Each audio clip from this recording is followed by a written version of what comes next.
Pugh back in Detroit, but under different circumstances. The former city council president is now facing an inmate facing Wayne County charges of criminal sexual conduct with a child. 7 investigator Jonathan Carlson live outside the courthouse in Detroit. Jonathan, you've been following this one. Yeah, guys, good afternoon to you. Charles Pugh, stone-faced as the judge set bond at $500,000, and he is still getting used to life in a jail cell. Appearing thin and defeated, Charles Pugh stood in front of a prison camera to hear the charges against him. I'm sorry, sir. Did you hear the charges that were read, sir? Yes, ma'am. And the penalty that you could receive on this case, sir? Yes, ma'am. He didn't say much, but entered a not guilty plea. He's facing years in jail and a place on the sex offender registry after being accused of multiple counts of sexual misconduct with a teenage boy more than a decade ago.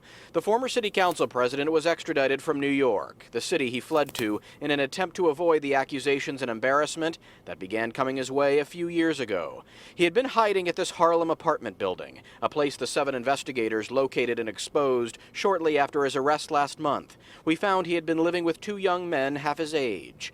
Prosecutors told the judge today his disappearing act was proof he's a flight risk and a high bond was needed. Regarding him leaving the state of Michigan, that he left because he was embarrassed. The city and the country was about to find out what had happened, and he was concerned about embarrassment. So I think the stakes are so much higher than any damage to reputation at this point. He's looking at mandatory incarceration.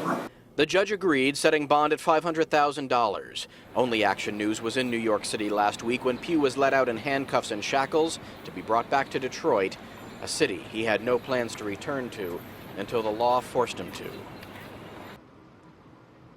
And the judge isn't done. Pugh has more court dates later this month. We're live downtown. I'm Jonathan Carlson, 7 Action News.